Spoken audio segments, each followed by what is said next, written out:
we'll keep it pretty tight and bright on the subject.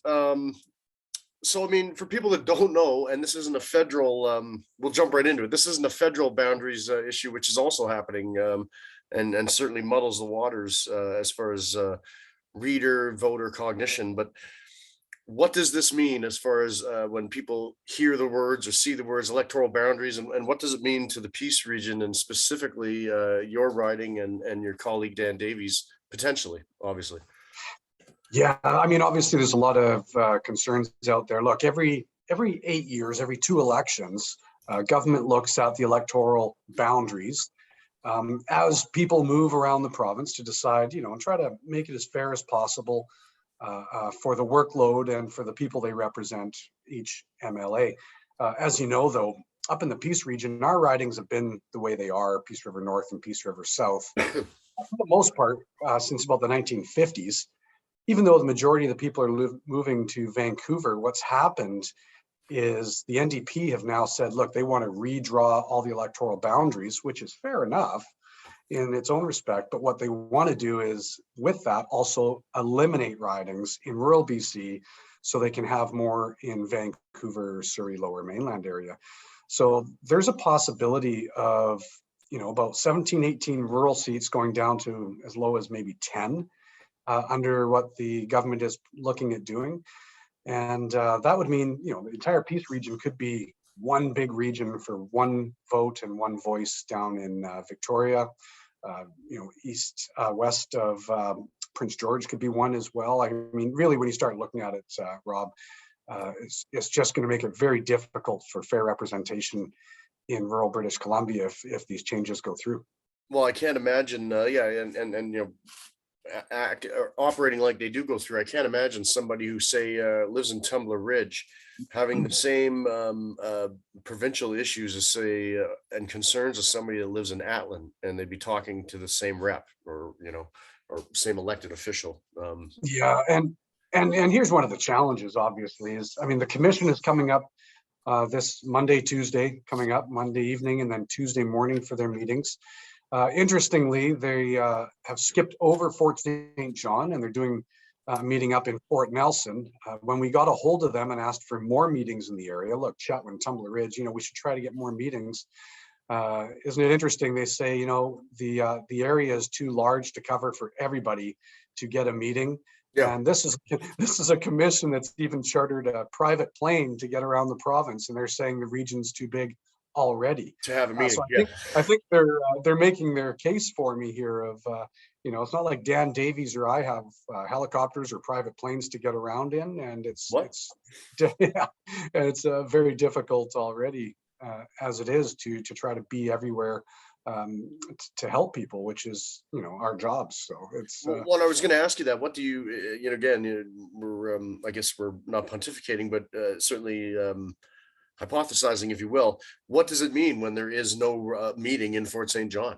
I mean, again, that is one of the, again, it's not like there's a meeting in Charlie Lake or something. It seems like they're ignoring one of the major, thoroughfares and centers in one of the ridings that they're discussing. Yeah, I mean, obviously a lot of concerns there. Dan Davies, on behalf of Fort St. John, and part of his region, of course, he sent in a complaint letter about that, but they responded saying, sorry, we can't go everywhere. So I know a lot of people in Fort St. John and the North Peace are very active on this issue and very concerned. And a lot of them, it sounds like, are going to come down to Dawson Creek for this different set of meetings to voice their issues, voice their concerns. Looking for a lot of people from Dawson Creek, Chetwynd, Tumbler Ridge, anybody who can make it. I mean, we've seen firsthand over the last couple of years with government kind of ignoring rural parts of British Columbia or making changes unilaterally without really any discussion. And it's hard enough, I would argue, for like Dan and I try to work together on every issue we can, because 2 votes and 2 voices are better than one. But look, it's not just about just the vote in the legislature. It's about helping people in the riding. It's about that fair representation. If they put the entire Peace region into one riding, geographically, that's about the same distance as Prince George to downtown Vancouver. Do you really think a Vancouver MLA would drive to Prince George to meet with a constituent, or vice versa? How is that adequate or fair? And that's what we have to be talking about. Oh, absolutely. And then I can just think of other issues that they're not certainly electoral boundary related that were, yeah, whether there's consultation or not, it certainly looks like the ship has already sailed as which way the government's going to be going. Even on this one, I mean, 2 weeks ago, I got an irate call from somebody at the commission saying, you can't say that we're dissolving boundaries. That is just a guess. And I said, well, is there a chance that you're going to be adding a riding? And then there was silence on the other end, because obviously they're not thinking about adding a line with their pencil. They're only thinking about erasing. Yeah, and I think though what we're really going to try to send the message of is, look, if you need to add more seats, more ridings in Vancouver, because there's a couple of million more people over the last 10, 15 years, then so be it. You know, when you look at places like Surrey that are growing 10, 12, 15,000 people a year, whatever the number is. Yeah, of course, they're trying to say that they need more representation down there.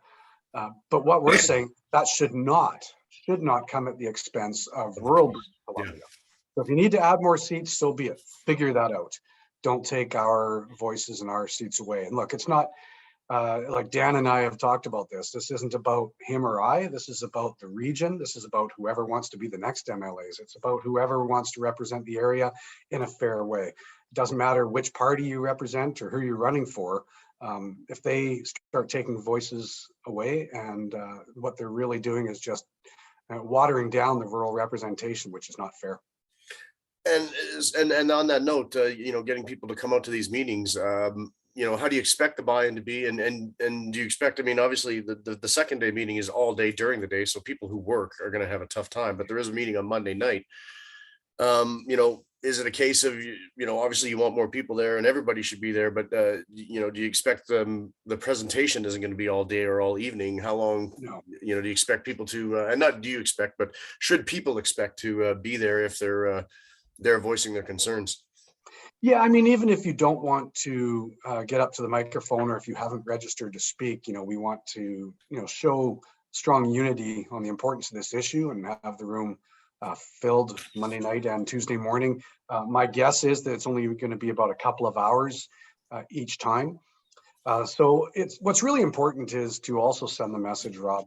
This is about, again, just adequate, fair representation. You know, we don't want to get into the us and them, because I think we'll lose the battle with the commission if we're talking about changing anything in Vancouver, or don't give them more seats. You know, if we get into that argument, Loggerheads, we're not going to win that debate. What we're trying to convince them to do is just understand the size of the region, the differences in the different parts of the region, and that's why we're asking them is just keep things the way they are. In the legislation, it says that they can keep the boundaries the way they are if they feel that it's in the best interests of all the people for extreme circumstances and fair representation. So we just need to make sure we make that case. Certainly. And for people that don't know, if you've missed it or just catching this for the first time, the Tuesday meeting has been changed to 8 o'clock now, starting, not just 8:30. So they're rolling it back another half hour for everybody to weigh in on. Well, I think they're doing that because they're getting a good response of people wanting to attend. Plus, right. Yeah. Plus, also they don't want to have to cancel Fort Nelson. I think they're doing 12:30 in Fort Nelson, so they have to finish here in time to get to their private plane and fly up there. So. Which again, right? You think couldn't we just send two teams if we're doing them on the same day? One thing, I guess, a little more political. I mean, again, not to crystal ball this, but thinking ahead, I mean, just not only as it relates to the BC Liberal Party up here, but I would imagine amalgamating or erasing the line between the two ridings does, politically speaking, for most parties, throw a real monkey wrench into even just their playbook as far as the peace is concerned for all parties. You know, I mean, there's a conservative leader up here that all of a sudden, you know, would find himself running against one of his only other, you know, potential MLA candidates up here, if it should go that way. And then to say nothing of yourself and Mr. Davies as well, what that leads if there is no, if it's one riding, so to speak. So it just seems like, again, that obviously every government does what they want when they're in power, but it certainly seems in this case at the expense of this area, regardless of who the MLAs happen to be. Well, exactly. And that's why we're not trying to make this about the MLAs per se, or the parties, because, that's why we have elections that can Yep. change at any time, who's running or what parties people vote for. So that's not really part of the discussion, in my opinion. It's just making sure that we have that fair representation, and it should not come at the expense of giving more to Vancouver. Absolutely. Also, and that's where I think we just have to try to make our case, and make sure that we're just being treated fairly. We're already the furthest away, but I talked with one of my colleagues that used to be the MLA in downtown Vancouver, Sam Sullivan. I brought him up to the region, and he kind of chuckled because he said, I can drive around my riding in about 45 minutes. A lot of the NDP MLAs in downtown Vancouver, half an hour on a bike, they can go around their riding. Legitimately. Yeah. Legitimately. And you've got 7, 8, 9 MLAs in one city representing all the same issues, the same mayor and council, the same regional district, everything. They don't have the resource sector. They don't have, dirt roads. They don't have the forestry issues. I mean, it's just a different world in rural BC with different issues. And so we shouldn't be comparing them. We just have to understand the differences. Oh, I mean, yeah, you're taking longer to get on the plane to get to your riding than it is for them to indeed bike around their riding. It's a absolutely completely different level, apples and oranges. On that note, don't want to belabor it too much, but obviously you're down in down on the coast right now. You're going to be making it up next week for the big meets. Yeah, if everything goes right, I should be getting home in the next day or two, because obviously I'm on the list. I'm going to be at both those meetings Monday night and Tuesday morning. We are sitting here in Victoria right now in session, but I was given permission to leave the legislature to come home for these meetings, because obviously it's really important that I not only be there, but that I have my opinion heard as well in front of the commission live as the local MLA. And I know Dan Davies will be doing the same from the North Piece, coming down to Dawson Creek to say a few words and be there in support as well. So we'll be home for a couple of days and then back down here to Victoria to keep holding the NDP to account. There we go. And for anybody that obviously is just catching this or is just catching up, Monday night at the GDI, and then they go again Tuesday morning at 8 a.m. at the GDI. Electoral boundaries meeting, provincially speaking, not federally. Mm-hmm. Excellent. Thanks very much, Mike. Yeah, no, my pleasure. We'll see you back at home, and hopefully we have a good turnout. And we'll reconnect and redo this in person, so to speak, on Monday night, I'm sure. Sounds good. Have a good Cheers. one. Take care. Thank you.